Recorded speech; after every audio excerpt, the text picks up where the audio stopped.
Welcome to Mythical Dreams, tales from the mighty mythology realm. Before we begin our magical journey, make sure you're comfortable and ready to embark on an adventure through dreams. Find your cozy spot, snuggle under your blanket, and let your imagination take flight. Close your eyes, take a deep breath, and let the world around you fade away as we step into a realm where myths come to life. Are you ready? Let the stories begin. Welcome, young adventurers.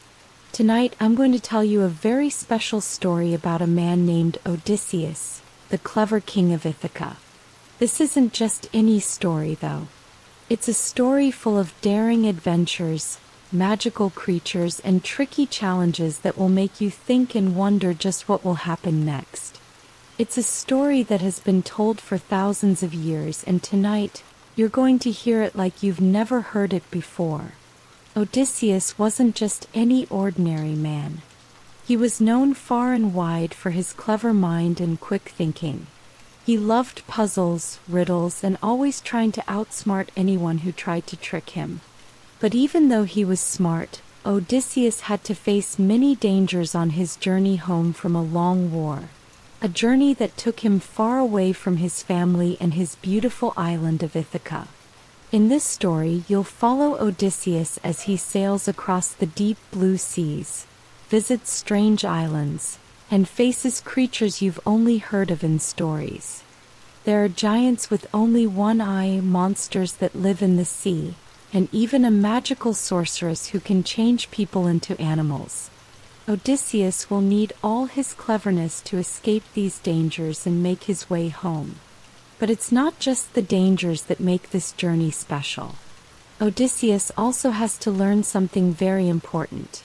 That sometimes, it's not just strength that will get you through tough times, but also your heart and your mind.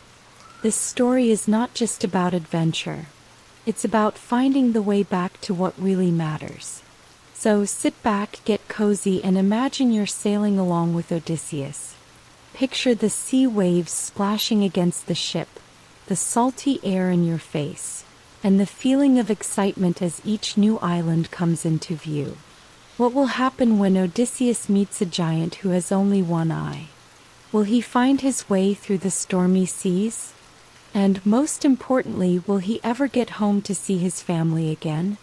This is a story about a man's courage, his cleverness, and the love that kept him going, even when it seemed like he would never find his way back. It's a story about making the right choices, even when the wrong choices seem so easy. And it's a story that proves that no matter how far you go or how long you're away, home is always worth fighting for. So, are you ready to join Odysseus on his incredible journey? The first chapter is just ahead, and I promise, you won't want to miss a single moment of this adventure. Let the journey begin. Chapter 1. The King Who Loved Stories. In a land of green hills and clear blue seas, there was a small island called Ithaca. On this island lived a king named Odysseus. He was not the strongest king, but he was the smartest. People said he could solve any problem, no matter how hard. He liked to think, to learn, and to listen to stories. But most of all, he liked to tell stories of his own. Odysseus lived in a big stone house on a hill. From his window he could see the sea. Every morning he would walk outside and take a deep breath of the salty air. Then he would talk to his people, help them with their problems, and listen to the news from the fishermen and farmers. Even though Odysseus was a king, he liked simple things. He sat with old men in the square playing games with stones. He helped children fly kites on windy days. And at night he would sit with his wife, Penelope, and their young son, Telemachus, telling them stories before bedtime. Odysseus was happy in Ithaca. He had a good life, a loving family, and people who respected him. But one day a message came that changed everything. A runner came to Ithaca, tired and dusty. He brought news from across the sea. The great King Agamemnon was calling all the kings of Greece to join a war.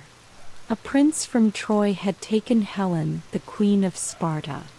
Her husband, King Menelaus, wanted her back. The kings had promised to help.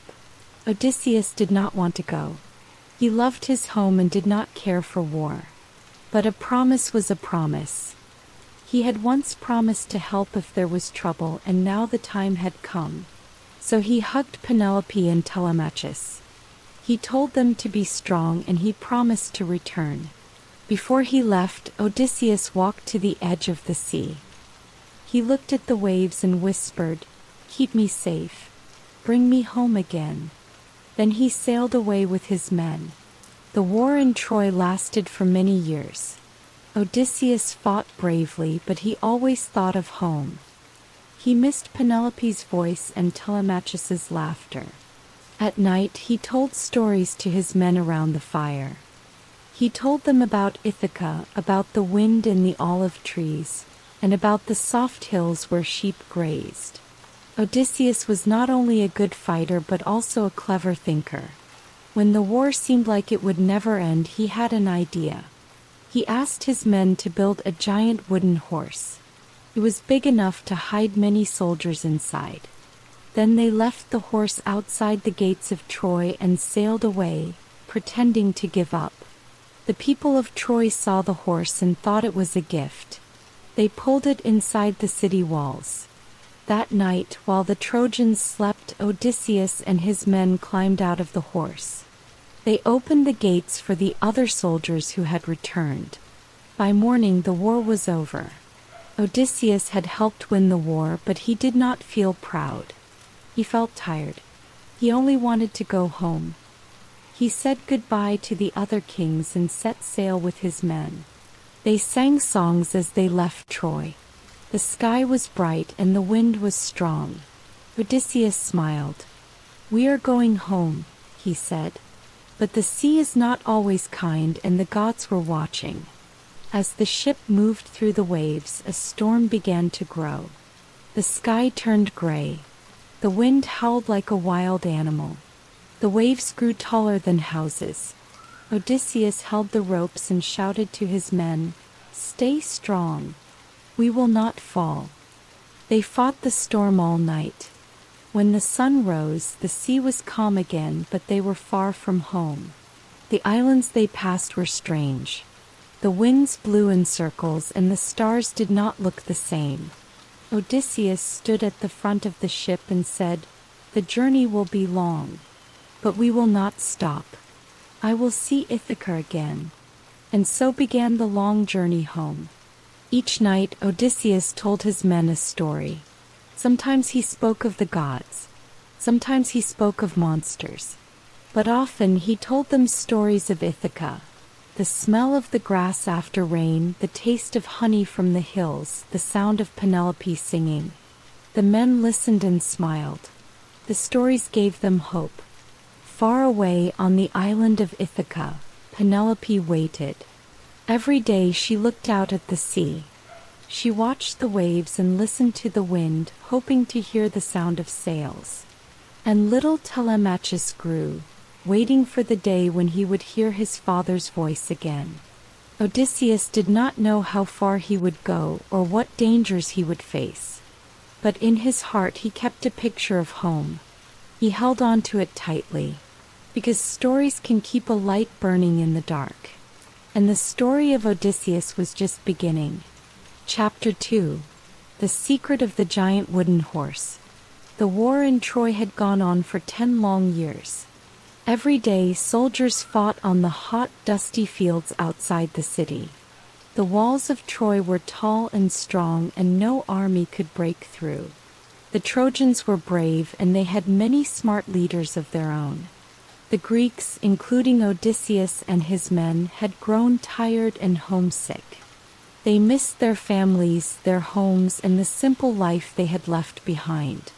Odysseus sat by the fire one night, looking into the flames. Around him, his men were quiet. They were thinking of Ithaca, of warm food and soft beds. Odysseus knew they could not fight forever. They needed a new way to end the war. As the fire crackled, Odysseus had an idea. It came to him slowly, like the first light of morning. He He turned to his friend Hippias, who was good with tools and wood. What if we build something? Something the Trojans would bring inside their walls themselves. Hippias looked at him, curious. Like what? Odysseus smiled. A gift. A gift so big and strange that they cannot ignore it. A wooden horse. The other men gathered around. Odysseus stood up and spoke with quiet excitement. We will build a giant horse out of wood. It will be hollow inside, big enough to hold soldiers. Then we will pretend to sail away. The Trojans will think we have given up and left the horse as a gift. They will pull it inside their city. And when they sleep, we open the door. The men looked at each other. Some were unsure. But the longer they thought about it, the more they saw it could work. The next day they started building. Hippias worked day and night, cutting and shaping the wood. The horse grew taller each day, its head reaching into the sky. People from other Greek camps came to see it. Some laughed. Others were amazed. Odysseus chose the strongest and bravest men to hide inside. He would go too. He hugged the rest of his men and told them the plan. When we are inside, you will burn the tents and sail away. Wait behind the nearest island. When we open the gates of Troy, come back quickly. It was a hard plan full of risk, but it was their last hope. On the day of the plan, the sun rose red and hot. The wooden horse stood ready. It looked like a gift to the gods. The men climbed inside quietly, their swords and spears by their sides. The door closed behind them. Outside, the rest of the army packed up and left. Smoke rose from the empty camps. The ships moved away from the shore, out of sight. When the Trojans woke up, they could not believe their eyes. The Greeks were gone. The war was over.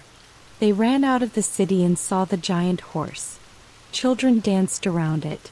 Men and women touched the smooth wood and asked, "What is it?" Some thought it was a trick.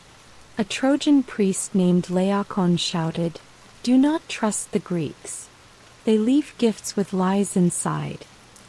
He threw a spear at the horse and it shook. But the people did not listen. They were tired of war. They wanted to believe it was over. They wanted to celebrate. A Greek man named Sinon, who had stayed behind on purpose, told them a story. "The horse is a gift for the goddess Athena," he said. "It is to make up for stealing her statue." The Greeks were afraid. They built the horse to please her so they could go home. The Trojans believed him. They pulled the horse into the city. It was too big for the gates, so they broke the walls to make it fit. The people cheered and sang. That night they danced in the streets. Fires were lit and music played. They thought the war had ended. But inside the horse, Odysseus and his men waited in the dark. They could hear the sounds of the city, the songs, the laughter. They did not move. They did not speak. They waited. When the city grew quiet and the fires went out, Odysseus opened the hidden door. One by one the soldiers climbed out. They moved like shadows, silent and quick. They ran to the city gates and opened them. Far away the Greek ships had returned. The rest of the army ran through the open gates. The Trojans woke up too late. The city was taken. The war was over. Odysseus stood in the center of Troy. Around him the city was in ruins. He felt no joy. He thought of the people, the children, and the families. War always brought sadness. He looked up at the sky and whispered, "Now let me go home." He found his men and they left the city. They filled their ships with food and supplies. Odysseus took one last look at Troy, then turned away. As they sailed from the shore, the sun rose behind them. The wind was strong. The sea was calm.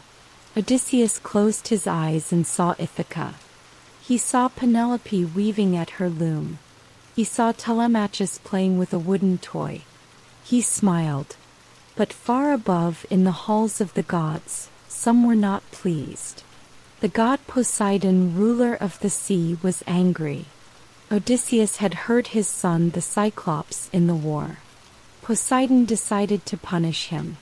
The journey home would not be easy. Storms would come. Strange lands would appear. Monsters, magic, and many tests waited ahead. But Odysseus did not know that yet. For now he only knew the war had ended and his heart was full of hope. He stood at the front of the ship and said, "We sail for home."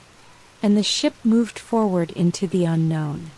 Chapter 3: The Storm and the Island of the Lotus Eaters. The sun was shining and the sea was calm as Odysseus and his men sailed away from Troy. The wind pushed their ships gently and the men were full of hope. They were ready to go home to Ithaca. They sang songs, told stories, and dreamed about seeing their families again. But after a few days, dark clouds began to gather. The sky turned gray and the wind grew stronger. The sea, once calm and blue, became wild and angry. A great storm began. Waves crashed over the ships. The sails tore in the wind. Rain poured down from the sky and lightning flashed across the sea. Odysseus shouted to his men, "Hold on! Don't give up!" The men worked hard to keep the ships from sinking. They tied ropes, baled water, and prayed to the gods. For many days and nights, the storm pushed them farther and farther from home. When the sea finally calmed, they did not know where they were. They saw land in the distance, an island covered in green trees and flowers. Birds flew above it and the air smelled sweet. "We need rest," said Odysseus. "Let us go ashore." They pulled their ships onto the beach and stepped onto the soft sand. The sun was shining again. It felt like a peaceful place. Odysseus sent 3 men to explore the island. "Find food and water," he said, "and come back quickly." The men walked into the trees and disappeared. Hours passed and they did not return. Odysseus grew worried. "We must find them," he said. He took a small group of men and followed the path into the forest. Soon they found the missing men. They were sitting under a tree, smiling and laughing. Strange fruit was in their hands. "What are you doing?" Odysseus asked. One of the men looked up and said, "Eat this fruit, Odysseus. It is the most delicious thing in the world. When you eat it, you forget your worries. You forget pain. You forget everything." Odysseus looked at the fruit. It was golden and smelled sweet. He understood now. This was the island of the Lotus Eaters. The fruit made people forget their home, their family, and even their own name. "No," he said. "We must leave this place at once." But the men who had eaten the fruit did not want to leave. They begged to stay. Odysseus was strong. He grabbed them and pulled them away. His other men helped. They carried the fruit eaters back to the ships. The men cried and struggled. "Let us stay. We are happy here." But Odysseus knew that happiness without memory was not real. He tied them to the benches in the ship so they could not escape. "Row," he shouted. The men picked up their oars and began to row. Slowly the island grew smaller behind them. When they were far enough away, Odysseus spoke to his men. "This journey will be hard," he said. "There will be temptations and dangers. But we must remember who we are. We must remember our home." The men nodded. The wind picked up again. The sea opened before them. And so they sailed on into the unknown once more, holding the memory of Ithaca close to their hearts. Chapter 4: The Land of the Cyclops. The sea was calm for many days after the escape from the island of the Lotus Eaters. Odysseus and his men felt stronger again. They remembered their homes, their families, and their dreams. The warm sun dried their clothes and the salty wind lifted their spirits. "We are getting closer to Ithaca," one of the men said. "Yes," Odysseus replied, "but we must stay careful. The gods may still test us." One morning, as the sun rose over the sea, they saw land in the distance. It was a large island with tall hills and dark caves. Birds circled high above the cliffs, and the waves crashed loudly on the rocks below. "Let us stop there," said Odysseus. "We need fresh water and food." They sailed closer to shore and found a quiet bay. They dropped their anchors and climbed out onto the rocky beach. The island was wild and silent. No cities, no farms, no people in sight. Odysseus took a group of 12 men with him. "Stay here," he told the others. "We will explore." The path led them through thick grass and past tall trees. They found signs of life, goat tracks, fresh water, and even smoke in the distance. Soon they came to a strange place. There was a large cave built into the side of a hill. In front of it were pens full of goats and sheep. Huge cheeses sat on wooden shelves outside the cave. The men stared at the food. "We should take some and leave," one of them said. But Odysseus was curious. "Let us wait and see who lives here. It is better to ask for a gift than to steal." They went inside the cave. It was dark and cool. The air smelled of milk and animals. Baskets were full of cheese. Clay jars held milk and water. The men sat down and ate a little, waiting for the owner to return. Then they heard heavy footsteps outside. The ground shook. A giant shadow filled the doorway. A monster stepped inside. He was taller than any man. His arms were like tree trunks. His face was ugly, and in the middle of his forehead was one huge eye. It was a cyclops. The cyclops was named Polyphemus, and he was the son of Poseidon, the god of the sea. He looked at the men and growled, "Who are you? Thieves? Pirates." Odysseus stood up. "We are Greeks coming from Troy. We ask for food and kindness as guests." But Polyphemus was not kind. He picked up 2 men and smashed them on the ground. Then he ate them. The others screamed, but the Cyclops only laughed. He rolled a huge stone in front of the cave entrance, trapping them inside. The night was long and terrible. The men cried quietly in the dark. Odysseus sat and thought. He knew they could not move the stone. They needed a clever plan. In the morning, Polyphemus ate 2 more men. Then he took his sheep and goats outside. He rolled the stone away and rolled it back again when he returned. Odysseus saw how the Cyclops moved the stone. Only he was strong enough to lift it. They had to find another way out. He spoke to his men in whispers. "We cannot fight him with strength. We must use our minds." Odysseus found a long wooden stick. He and his men sharpened one end and hid it in the corner of the cave. That evening, when Polyphemus returned, Odysseus offered him wine. "Taste this," he said. "It is sweet and strong." The Cyclops drank and smiled.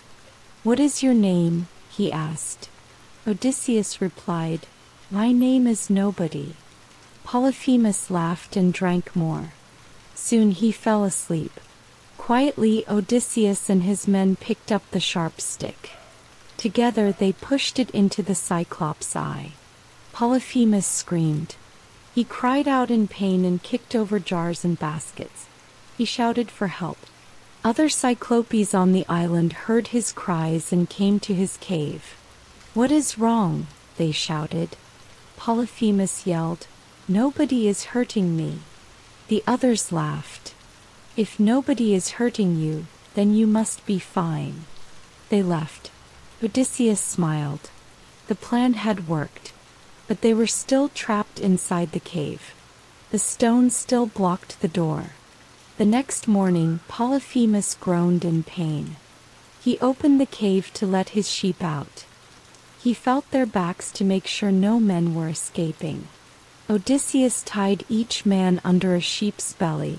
He held on to the biggest ram himself. As the sheep walked out, Polyphemus touched only their backs. He did not feel the men hiding underneath. One by one they escaped. Once outside they ran to the ship. The men on the ship were shocked to see them. "Quick!" shouted Odysseus. "We must leave." They pushed the ship into the water and began to row.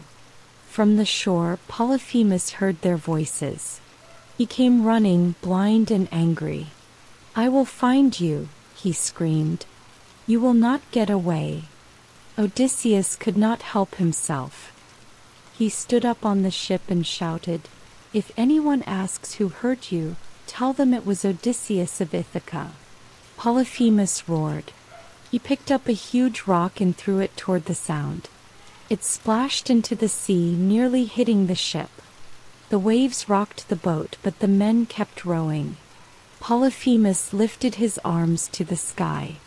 "Father Poseidon," he cried, "punish Odysseus. Make him suffer. Delay his journey. Let him lose his men."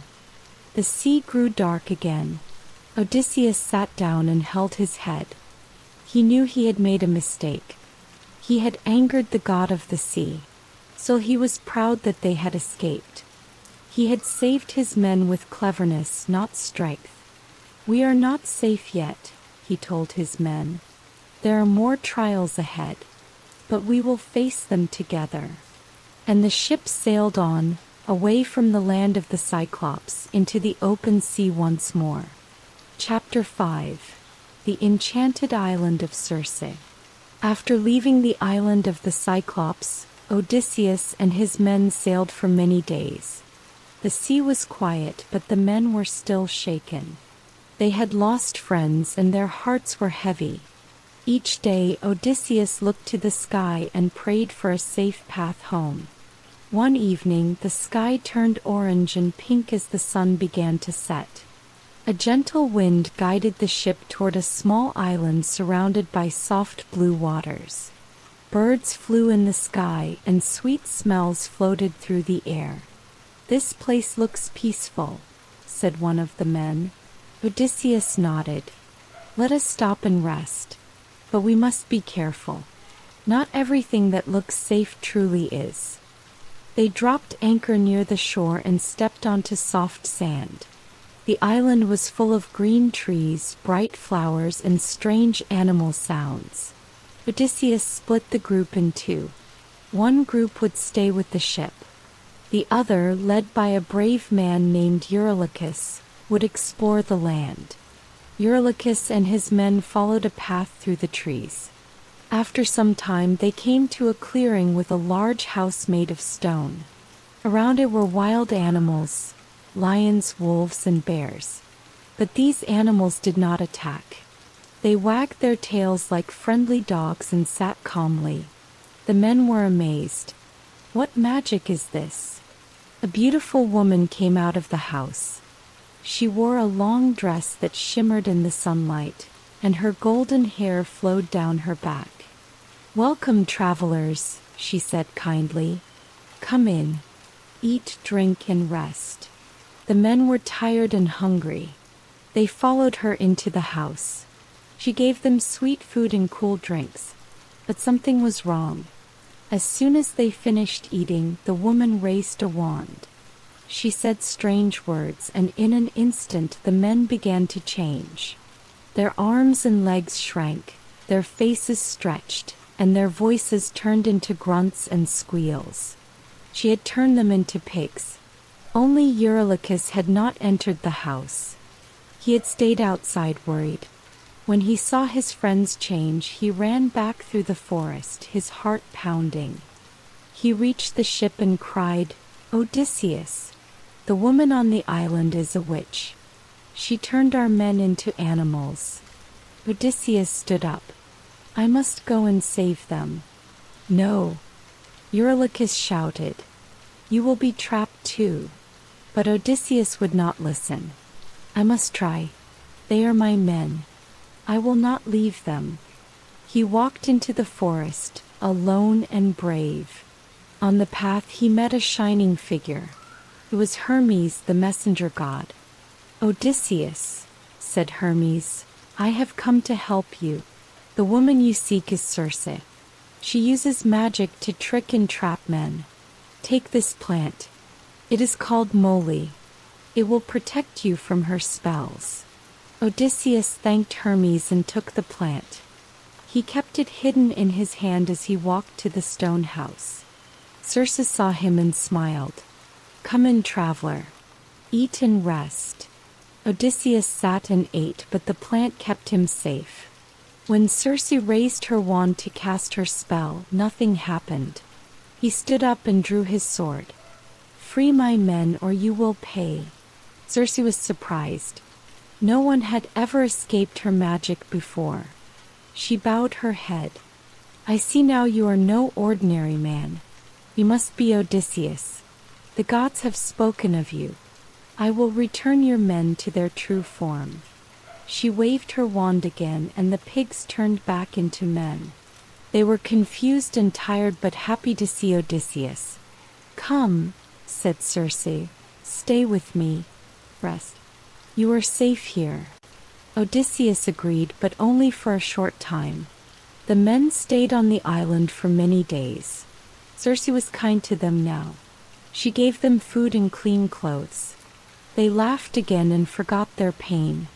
But soon Odysseus knew it was time to leave. "You must help us get home," he said to Circe. She nodded. "You still have a long journey ahead. First you must go to the land of the dead.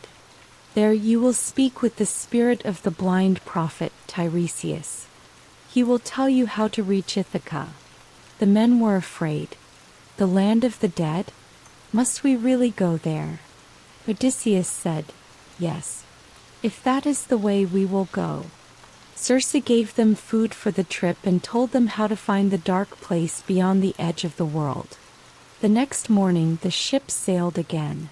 The wind was cold and the sky grew dark. The men held each other close and sang songs to be brave. They did not know what dangers waited in the land of the dead. But with Odysseus as their leader, they would face anything together. Chapter 6. The Sirens Who Sang Too Sweetly.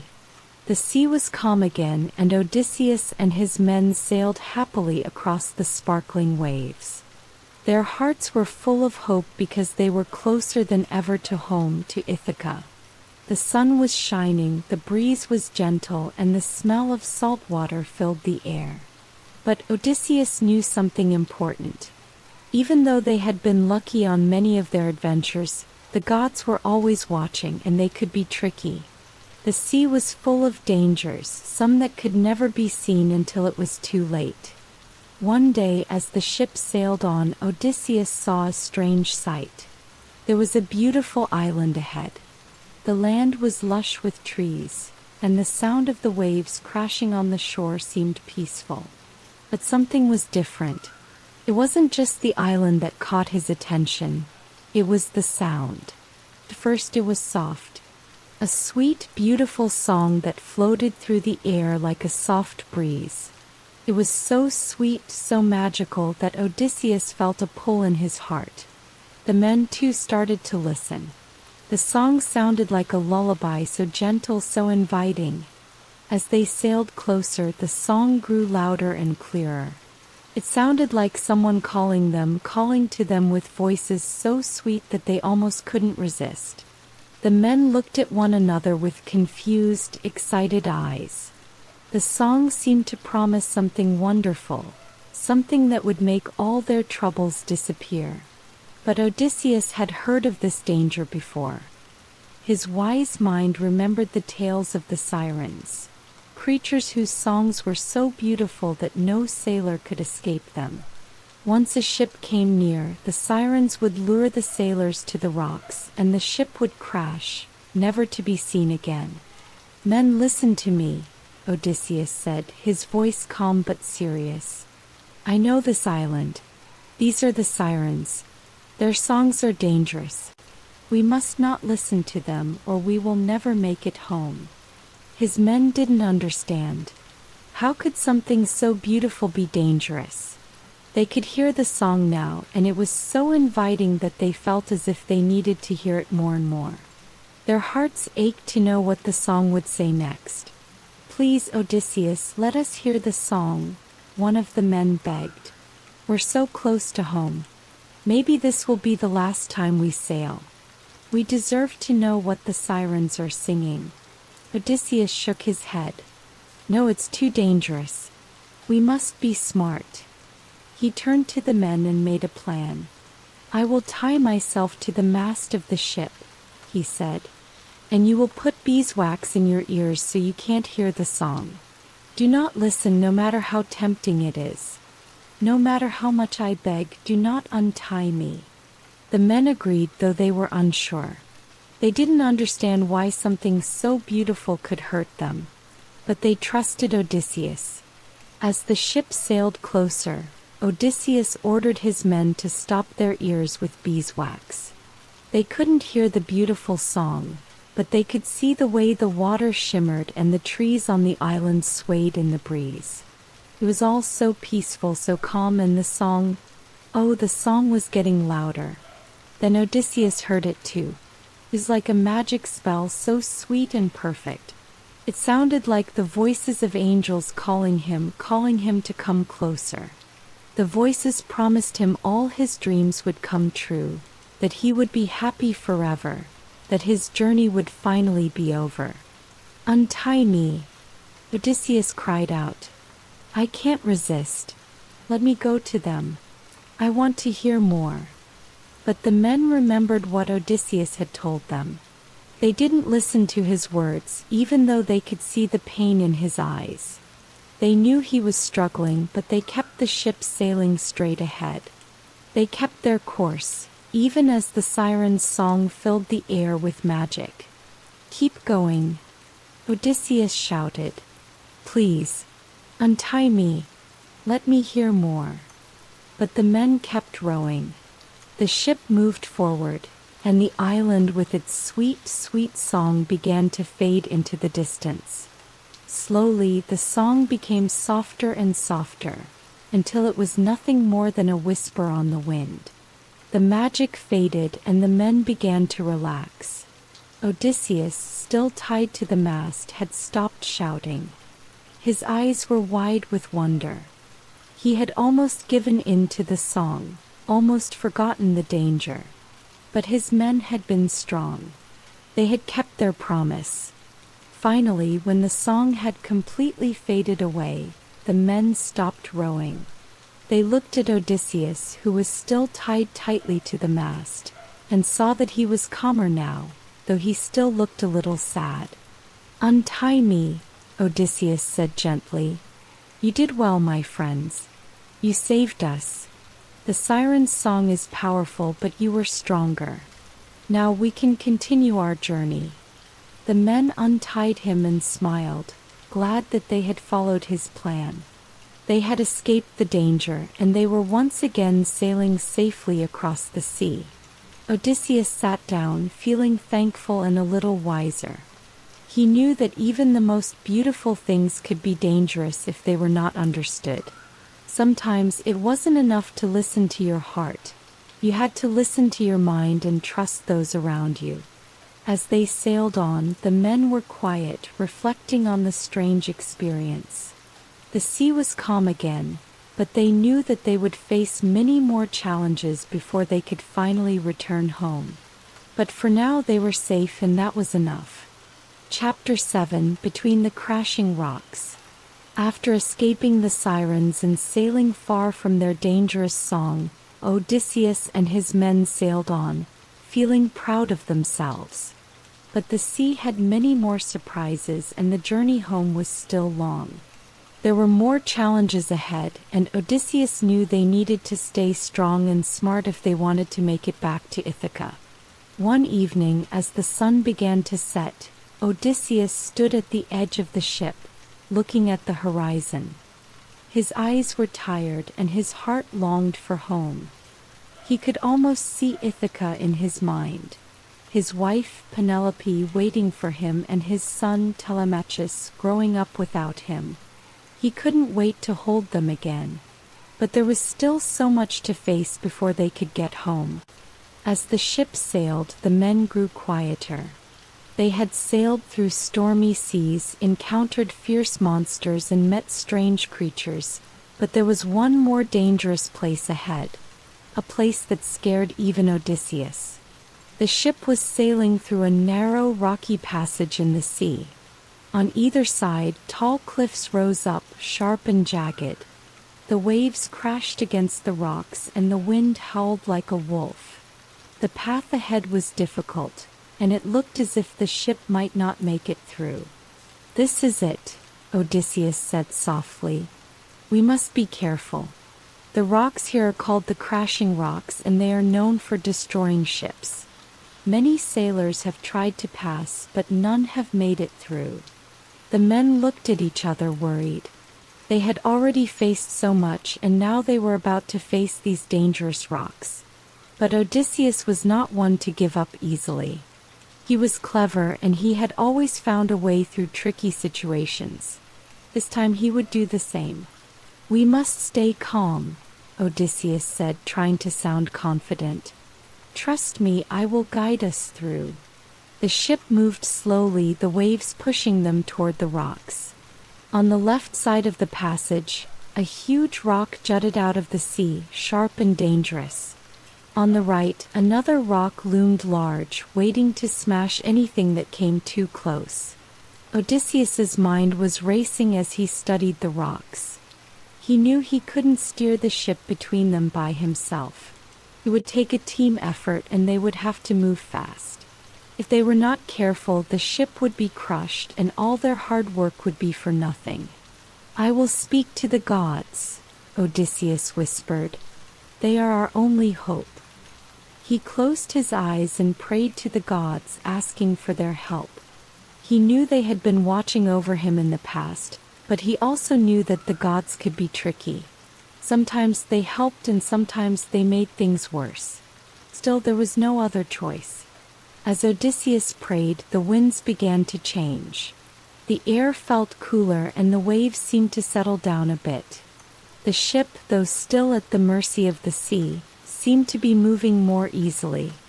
The men worked together, using the oars to steer the ship carefully toward the opening between the rocks. Then suddenly a great roar echoed through the air. The rocks on both sides began to shake, and the sea grew even wilder. The ship rocked violently, and Odysseus's heart raced as he gripped the side of the ship. "The rocks are moving," one of the men shouted. "We must hurry." Odysseus's eyes were wide with fear, but he did not panic. "Row, men. Row as fast as you can," he commanded. With all their strength, the men rowed harder. The ship moved closer and closer to the narrow gap between the rocks. The crashing waves slapped against the sides of the ship, and it seemed like the rocks would smash into them any second. But Odysseus kept his eyes on the opening. He could see a tiny gap between the rocks, just big enough for the ship to pass through. "We are almost there," Odysseus shouted. "Keep rowing. Don't stop." With one final push, the ship shot forward, racing toward the gap. The men leaned into the oars, their muscles straining. The ship lurched forward as it passed through the narrowest part of the rocks. It was so close they could feel the rough edges of the rocks just inches from the ship's sides. But then, just as quickly as it had started, the ship was through. The crashing waves calmed and the rocks fell away behind them. The ship was safe. The men cheered, their voices echoing over the sea. They had made it. They had passed through the crashing rocks, the most dangerous part of the journey. Their faces were tired, but their hearts were filled with joy. "We did it! We did it!" one of the men shouted. Odysseus smiled, feeling proud of his men. "You were brave," he said. "We all worked together. We were strong." The ship sailed on away from the crashing rocks into calmer waters. The men rested, feeling a little safer but still wary. They knew there would be more dangers ahead, but they also knew that they could face anything if they stuck together. As the ship continued its journey, Odysseus looked up at the stars. The night sky was clear and the stars shone brightly above them. He thought about his family waiting for him back in Ithaca. He thought about how, no matter what, he would get home to them. "Soon," he whispered to himself. "Soon we will be home." The men, now calm and tired, sat quietly as the ship sailed on.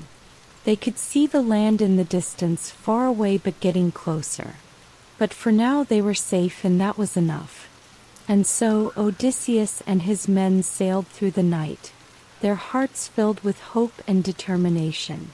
They had survived the crashing rocks, but the sea still had many more tests for them. But with Odysseus's clever mind and the strength of his men, they knew they could face whatever came next. Chapter 8. The Island of the Golden Sun. Odysseus and his men sailed on, tired but hopeful. After facing so many dangers, they could feel the weight of the long journey in their bones. But still they kept going. They knew their home, Ithaca, was out there somewhere waiting for them. The stars guided them and the winds pushed them forward. They had passed through the crashing rocks, escaped the terrible sirens, and outsmarted the one-eyed Cyclops. Nothing seemed to stop them. But now a new challenge awaited. One evening, as the sun began to set and the sky turned pink and gold, they saw land in the distance. The island looked peaceful, with tall trees and green hills rolling down to the shore. There were flocks of birds flying over the water, and the sound of waves gently crashing on the beach. It looked like a perfect place to rest after all their hardships. "This is it," said Odysseus. "Let's stop here. We need food, water, and rest." The men nodded, feeling a sense of relief. It had been a long time since they had stopped anywhere for a break. The ship sailed closer to the island, and they could feel the warmth of the sun on their faces. It was like the island itself was calling to them, inviting them to rest. As the ship came to shore, they anchored near a quiet cove. The men jumped out of the boat and onto the soft sand, eager to stretch their legs. They set up camp near the water, grateful for the calm after the storms they had faced.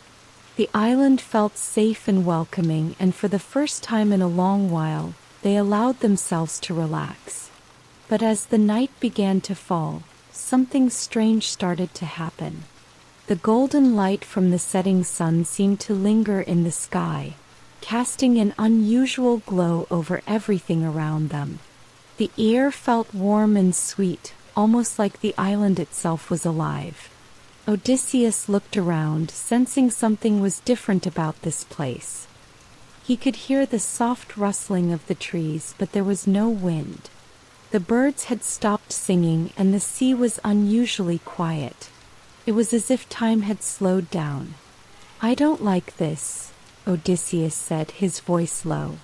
"We need to be careful. There is something strange about this island."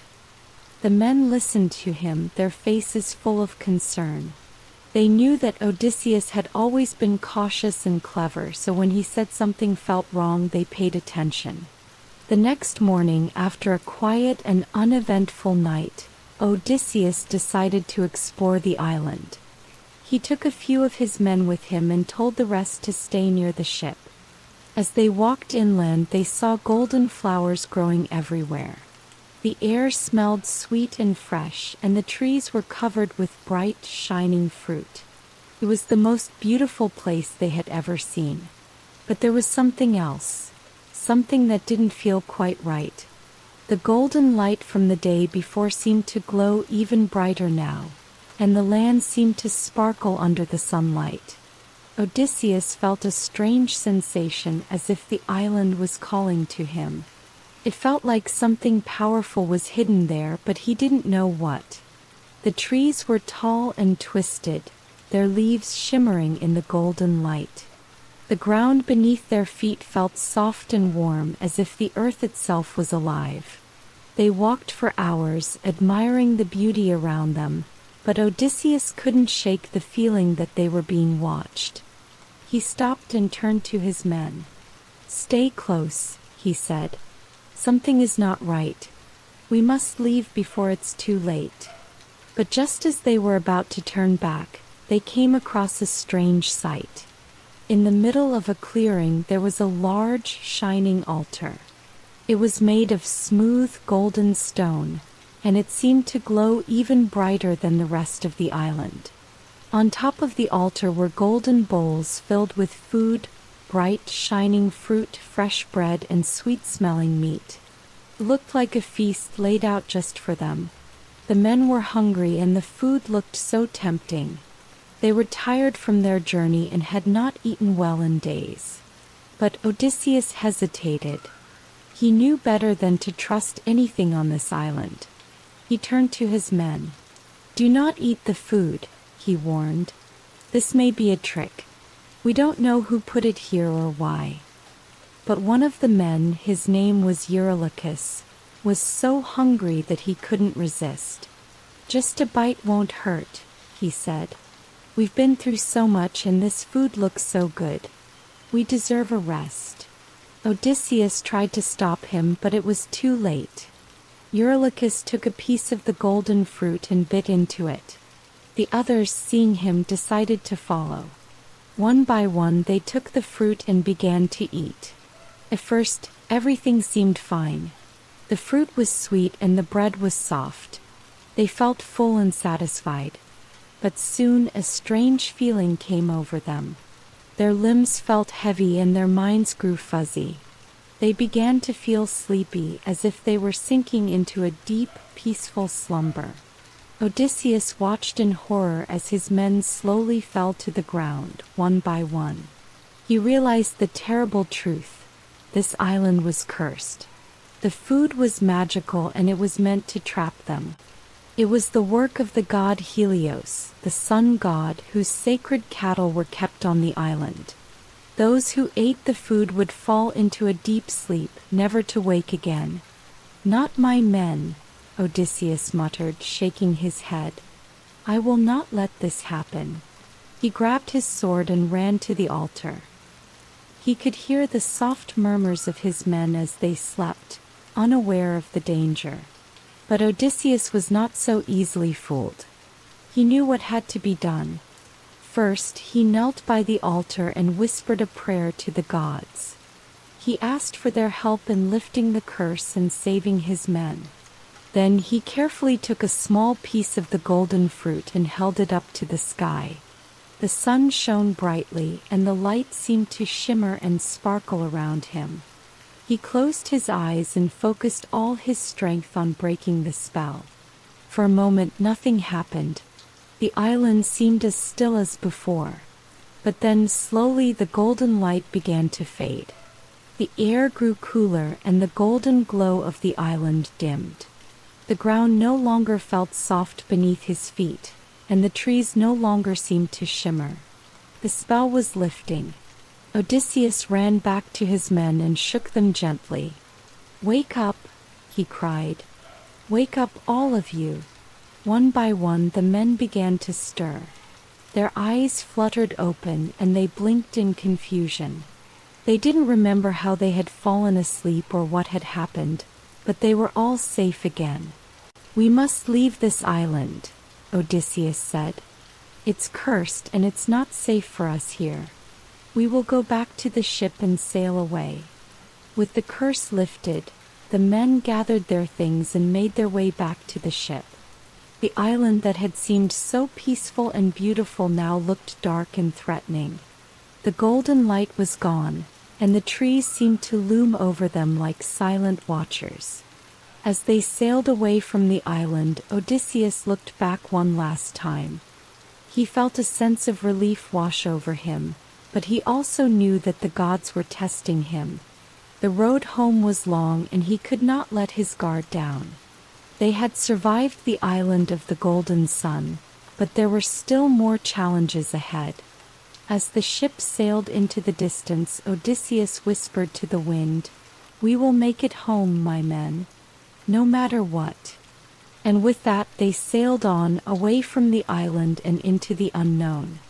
Chapter 9. The Secret of the Wise Old Turtle. After their long journey, filled with danger and surprises, Odysseus and his men sailed into yet another unknown part of the sea. The journey was taking longer than they had expected, and they had faced so many challenges that each new day felt like another test. But Odysseus was a wise and clever king, and he was not about to give up. He had one goal in mind: to return home to Ithaca, where his family waited for him. One morning, as the sun rose and painted the sky with shades of orange and pink, the ship reached a small, quiet island. The sea was calm and the gentle waves kissed the shore. It was a peaceful place, and for the first time in a long while, Odysseus felt a sense of hope. He looked at his men, who were tired but still determined. "We should stop here," he said. "It seems like a safe place to rest. We need food and water, and we need time to think." The men agreed, and they sailed the ship to the shore. As they stepped off the boat, they were greeted by a soft breeze and the scent of fresh herbs and flowers. The island seemed untouched by the troubles of the world, and the land was rich with trees and plants. "This place feels different," Odysseus said. "It is peaceful here, but we should not forget that even the most beautiful places can hide dangers." The men nodded, knowing that Odysseus was always right to be cautious. They set up camp near the edge of the island, where the trees shaded them from the hot sun. After a simple meal of bread and cheese, Odysseus decided to explore the island, hoping to find out more about it. He took a few of his men with him and set off into the thick forest. The trees were tall and old, their branches stretching high into the sky. The ground was soft under their feet, and the air was filled with the sounds of chirping birds and rustling leaves. After walking for some time, they came across a large, quiet lake. The water was clear and the surface shimmered in the sunlight. Near the lake stood a large, ancient turtle, slowly making its way across the grass. The turtle was unlike any they had ever seen before.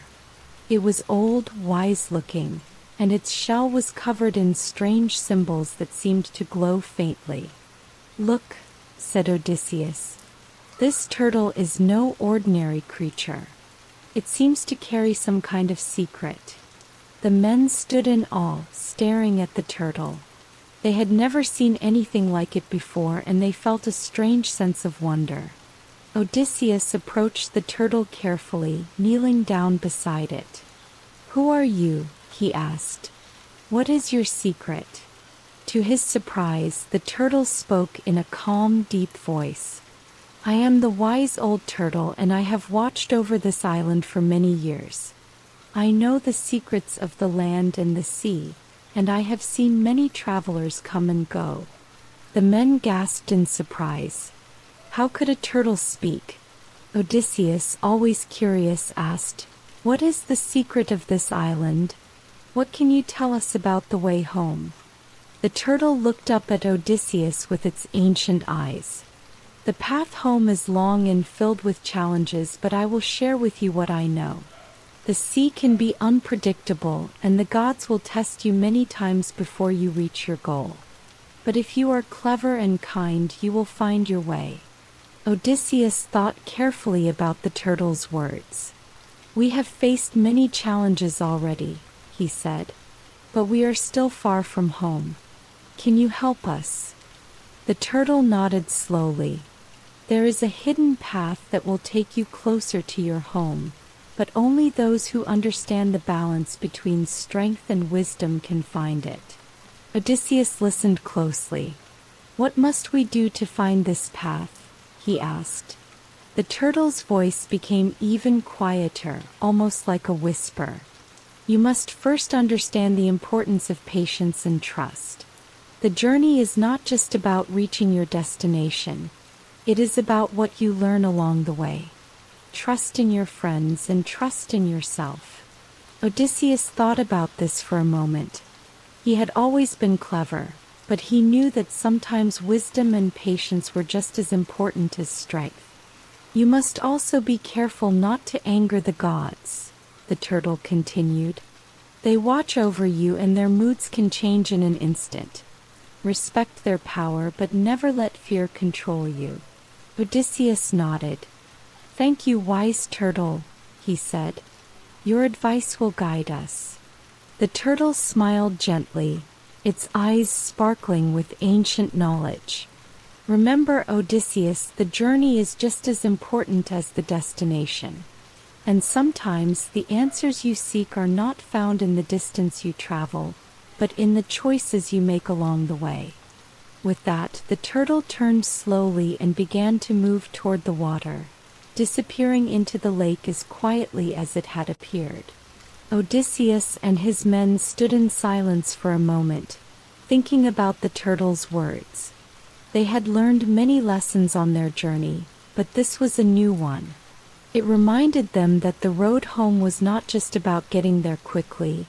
It was about the wisdom they gathered and the strength they built along the way. As the sun began to set, casting a warm golden light over the island, Odysseus felt a sense of peace. They still had a long journey ahead, but he knew that with the wisdom of the turtle, they could face whatever challenges came their way. That night, as they sat around their campfire, Odysseus shared the turtle's words with his men. They all listened carefully, each one reflecting on what the wise old turtle had said. The journey is not just about reaching home, Odysseus said. It is about what we learn along the way. We must trust ourselves, trust each other, and respect the power of the gods. If we do this, we will find our way home. The men nodded in agreement, feeling comforted by Odysseus's wisdom. They had faced so many dangers together, and now they knew that patience and trust would be just as important as strength and courage. The next morning they set sail once again, leaving the peaceful island behind. As they sailed away, the island seemed to shimmer in the distance, and Odysseus couldn't help but feel that the wise old turtle's words would stay with him forever. The journey was far from over, but with the lessons they had learned, Odysseus and his men felt ready to face whatever lay ahead. And with each passing day they grew stronger, wiser, and closer to their goal, home. Chapter 10. The Hug That Took 10 Years. After their long adventures and many challenges, Odysseus and his men were finally drawing closer to their home, Ithaca.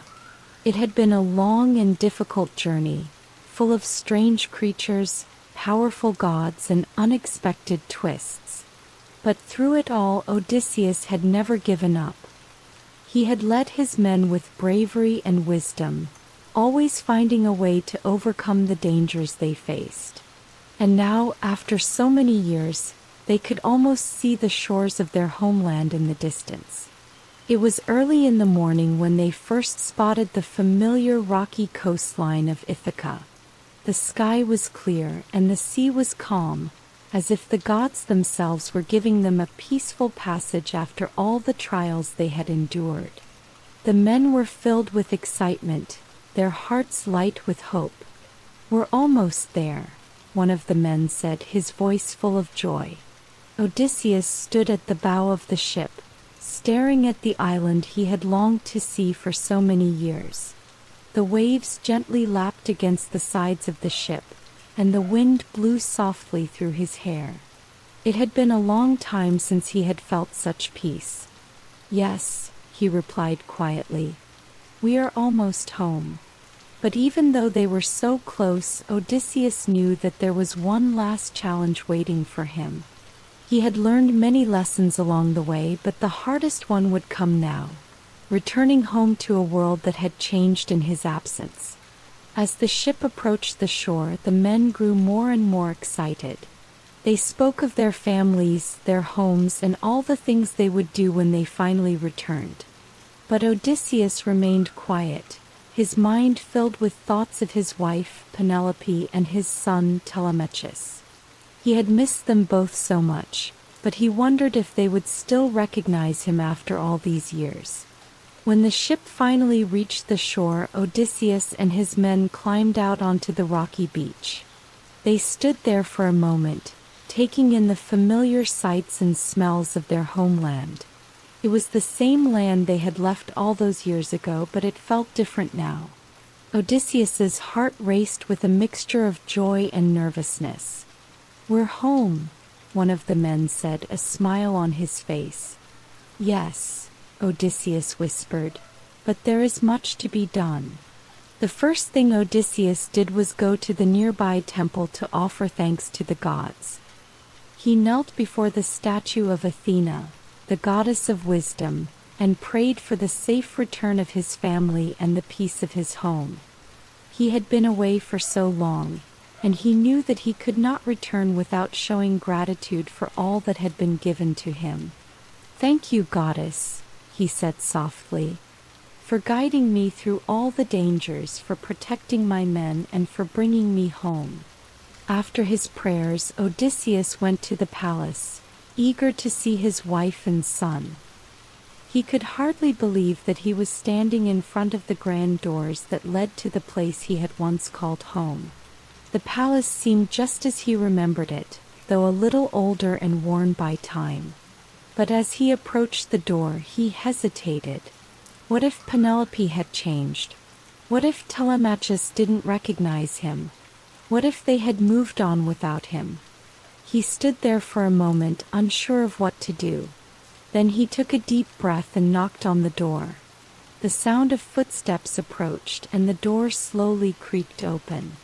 Odysseus's heart skipped a beat as he saw a servant standing in the doorway. She looked at him curiously, but she did not recognize him.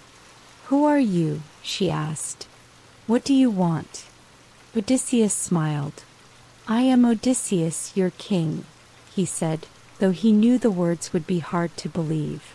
The servant looked at him in surprise, unsure of whether to believe him. "Odysseus," she repeated. But you were lost at sea. How can this be?" "I have returned," Odysseus said softly. "I have come back after many years. Please, let me see my wife, Penelope." The servant hesitated, but she nodded and stepped aside. "Wait here," she said. "I will fetch the queen." As Odysseus stood in the grand hall of his palace, he felt a mixture of emotions. His mind raced with memories of his family, of Penelope's warm smile, of Telemachus's laughter. It had been so long, and now he wasn't sure what to expect. A few moments later, Penelope appeared in the doorway. She was as beautiful as ever, though her face showed the signs of many years spent waiting. She looked at Odysseus for a long moment, her eyes filled with disbelief. "Odysseus," she whispered, her voice shaking. "Is it really you?" Odysseus nodded, a tear slipping down his cheek. "It is me, Penelope. I have returned to you after so many years." Penelope stepped forward, her hands trembling. She reached out and touched his face as if she couldn't believe it was real. For a moment they stood there in silence, staring at each other, both of them overcome with emotion. And then, without warning, Penelope threw her arms around Odysseus and hugged him tightly. It was a hug that seemed to last forever, a hug that spoke of the many years of waiting, the many nights of wondering if they would ever see each other again. "Oh, Odysseus," Penelope said, her voice filled with tears. "I never stopped hoping, never stopped believing that you would come back to me." Odysseus held her close, feeling the warmth of her embrace. For the first time in so many years he felt truly at home. He had traveled far and faced many dangers, but there was nothing greater than this moment of being reunited with the one he loved. I am so sorry I was gone for so long, Odysseus said, his voice thick with emotion. I never meant to be away from you. But now I am home and I will never leave you again. Penelope smiled through her tears. You have come home at last, she whispered, and that is all that matters. Just then Telemachus entered the room. He was taller now, a young man, and he looked at Odysseus with wide eyes. At first he didn't recognize his father, but then he saw the familiar features. His father's strong jaw, his kind eyes. Father? Telemachus asked, his voice uncertain. Odysseus smiled and nodded. Yes, Telemachus. It is me. Telemachus rushed forward, his eyes shining with joy. Father, you've come back, he cried, throwing his arms around Odysseus. The family stood there together at last. The years of longing and waiting were over, and Odysseus was finally home. He had returned to Ithaca, to his wife, to his son, and to the place where he truly belonged. As they sat together that evening, sharing stories of all that had happened, Odysseus knew that this was the greatest treasure he could ever have. After all the adventures, all the challenges, all the dangers, he had finally come home. And that, in the end, was all that mattered. Final chapter. The return home and the lessons learned.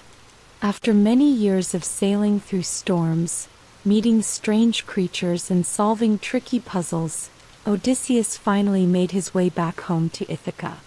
But when he arrived, he didn't find everything exactly as he had left it. The home he had dreamed of for so long was full of strangers. Men who had taken over his palace, trying to win the heart of his wife, Penelope, were waiting for him to return so they could take over the kingdom. It wasn't an easy victory for Odysseus. He had to use all his cleverness, all his bravery, and even a little bit of help from his son Telemachus, to make sure that the people who were trying to take over were sent away. It was a tough fight, but in the end Odysseus was able to restore peace to his home and bring his family back together. But as Odysseus stood in the palace, surrounded by his loved ones, he realized something very important. It wasn't just the battles, the adventures, or the treasures that had mattered most on his journey. It was the lessons he had learned along the way and the love that kept him going through all the hard times. What lessons did Odysseus learn? Throughout his long journey, Odysseus learned many important lessons that we can all remember. Here are some of the most important ones. 1. Cleverness and courage are important, but kindness matters too. Odysseus was known for his cleverness. He used his mind to escape from many dangerous situations. But he also learned that being kind and thinking about others is just as important. For example, when he met the Cyclops, he didn't immediately fight. Instead, he used his brains to outsmart the giant. And when he met Circe, the sorceress, he showed her kindness, which helped him and his men escape her magic. Odysseus learned that while it's important to be brave, it's also important to be kind and treat others well. 2. Home is always worth fighting for. No matter what Odysseus faced, stormy seas, monsters, or dangerous challenges, his goal was always to get back to his home and his family. Odysseus showed us that sometimes the greatest adventures are about returning to the people and places we love. No matter how far we go, home is where we find the warmth of family, the comfort of friends, and the joy of belonging. Odysseus never gave up because he knew that home was worth fighting for. 3. Patience and perseverance. Odysseus' journey wasn't a quick one. It took many years before he was finally able to return to Ithaca. Along the way, he had to be very patient. Even when it seemed like he would never make it home, he never gave up. There were moments when he felt like quitting, but he kept going step by step. His journey teaches us that sometimes the things that matter most take time.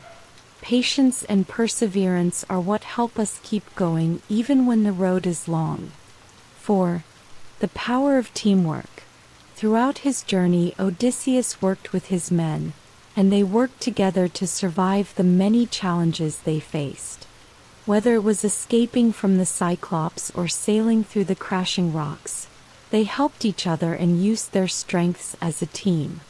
Odysseus showed us that no one can face life's challenges alone.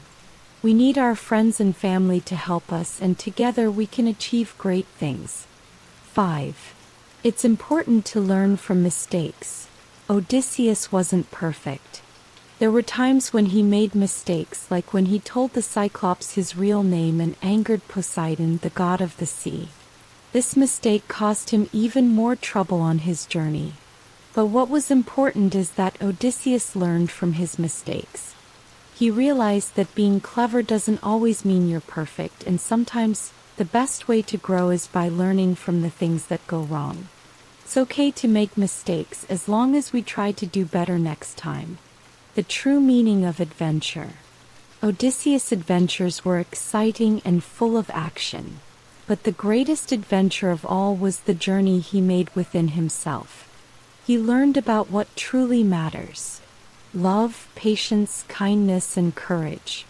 Even though he had to face many monsters and difficult challenges, it was his heart that led him back home. This is the real magic of his story. What can we learn from Odysseus? As we come to the end of Odysseus' long journey, we can think about what we can learn from his story. Odysseus showed us that life is full of challenges, but we can always overcome them if we have courage, kindness, and the support of those we love. We don't always need to be the strongest or the fastest. Sometimes all we need is a clever idea, a patient heart, and the willingness to keep going even when things seem hard. Just like Odysseus, we all have our own journeys in life. We may not sail across stormy seas or meet one-eyed giants, but we will all face times when we need to be brave, smart, and kind. When we do, we can remember the lessons Odysseus taught us: to love our homes and families, to be patient when the road is tough, and to always do our best even if we make mistakes along the way. A happy ending for a brave king. And so, after many long years, Odysseus was finally back home with his family. He had learned so much from his adventures. Though he had faced many dangers, he had come out wiser, stronger, and more ready to be the loving husband and father he had always wanted to be. And that is the greatest treasure of all. So, the next time you find yourself facing something difficult, whether it's a big challenge, a problem with a friend, or just a tough day, think of Odysseus. Remember how he never gave up, how he always tried his best, and how he returned to what he loved the most. And know that you too can be brave, kind, and smart in your own way. Now that Odysseus is home and his journey has come to an end, it's time for you to close your eyes and think about your own adventures. May you always have the courage to face whatever challenges come your way, and may you always remember the love and kindness that guide you through life's greatest adventures. Good night, little adventurer, and sweet dreams.